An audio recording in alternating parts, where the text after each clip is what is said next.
Bonjour, merci d'être avec nous en direct sur RT France. Est-ce que l'heure de la fracture a sonné pour La République En Marche ? Si vous voulez, depuis le début du mandat, on a eu une déperdition progressive du groupe La République En Marche, avec notamment des députés qui se sont soit associés au groupe, soit sont partis dans d'autres groupes, notamment à Liberté et Territoire. Donc, c'est pas si nouveau que ça. Mais là, la fracture, si elle se confirme, serait beaucoup plus profonde, parce que pour les députés en question, il s'agit réellement de créer un nouveau groupe, et comme vous l'avez dit, le groupe majoritaire qui dispose de la majorité absolue n'aurait plus cette majorité absolue. Et ça, d'un point de vue politique, ça veut dire quelque chose. Ça veut dire que pour faire passer les textes, le gouvernement va avoir besoin de négocier au cas par cas avec ses alliés potentiels, alors peut-être ce nouveau groupe ou une partie de ce nouveau groupe, très certainement le groupe MoDem, parce qu'avec le groupe MoDem, ils garderont probablement malgré tout la majorité absolue, mais au-delà de la majorité absolue, si vous voulez faire passer vos textes, il faut également que les députés soient présents, soient motivés pour les voter. Or, on avait vu, avant même la crise du coronavirus, plusieurs propositions de loi ne pas être adoptées ou être adoptées au contraire alors qu'elles venaient d'autres bancs, parce que justement La République En Marche n'avait pas réussi assez bien à mobiliser ses troupes. Donc ce que ça veut dire, c'est qu'au-delà de quelques députés qui probablement font scission et vont négocier des postes dans le cadre d'un futur remaniement, on va avoir un Parlement plus imprévisible, plus difficile à dompter pour le gouvernement, et donc un agenda législatif et un programme politique présidentiel beaucoup plus difficile à mettre en place. Mais est-ce que selon vous, il y a un risque de voir La République En Marche perdre sa majorité au Palais Bourbon ? La majorité absolue, oui. C'est-à-dire que, alors, l'article des Échos auquel vous faisiez référence, qui pour l'instant est la seule source qu'on a, ne dit pas combien de ces 58 députés viendraient de La République En Marche et combien viendraient d'autres bancs ou notamment des non-inscrits. Mais on peut penser qu'au vu de la très faible majorité absolue qu'a la République En Marche aujourd'hui, il n'y aura plus de majorité absolue demain. Le fait qu'il n'y ait plus de majorité absolue ne signifie pas qu'il n'y aura encore une fois plus de majorité, mais ce sera une majorité à composer, à construire avec les alliés du MoDem et probablement avec d'autres groupes, quelques députés qui seront à aller chercher au sein de UDI Agir, donc du centre droit, quelques députés au sein de ce nouveau groupe, peut-être quelques députés à aller chercher au sein de Liberté et Territoire, un groupe un petit peu administratif ou des Républicains, bref, quelque chose de beaucoup plus large.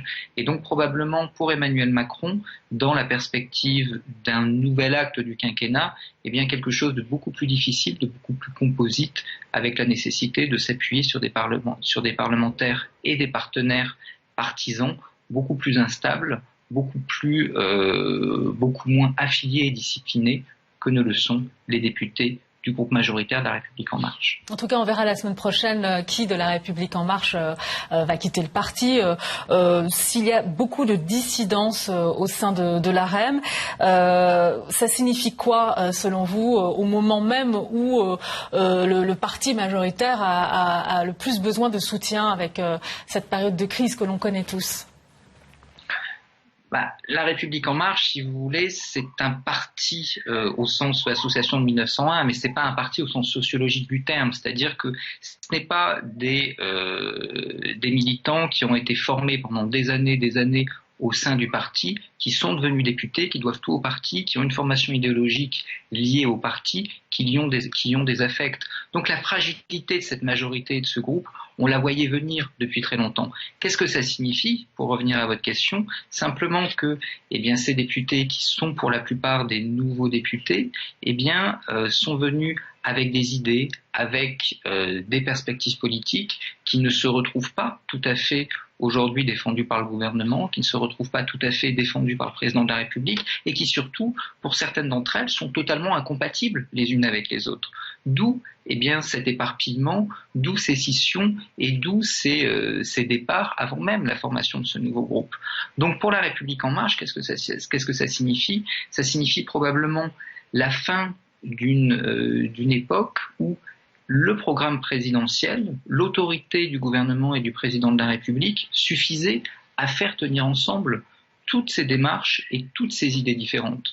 Donc aujourd'hui, pour arriver à maintenir une sorte de discipline parlementaire, une forme d'osmose qui permette de faire tenir un gouvernement, il va falloir beaucoup plus composer, il va falloir beaucoup plus négocier, ça risque d'être plus complexe et évidemment, eh bien pour le président de la République, ça signifie une moins grande capacité à imposer ses vues, à imposer un programme dans le cadre de l'après-Covid.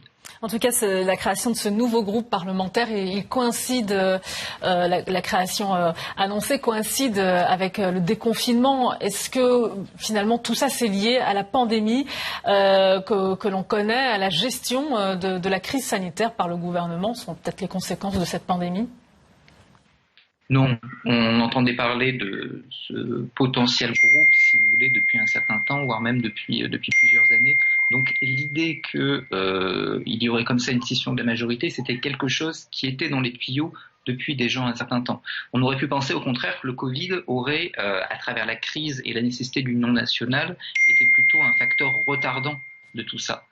Dans les faits, non seulement ça ne l'a pas été, mais probablement est-ce que ça a été un accélérateur, parce que les rumeurs de remaniement, eh bien, impliquent pour chacun la nécessité de se positionner, et paradoxalement, dans une assemblée où aucun groupe n'a la majorité absolue, eh bien, vous avez des chances de peser beaucoup plus à l'extérieur du groupe majoritaire, qui est plutôt discipliné et plutôt bien construit, que à l'intérieur de ce groupe-là.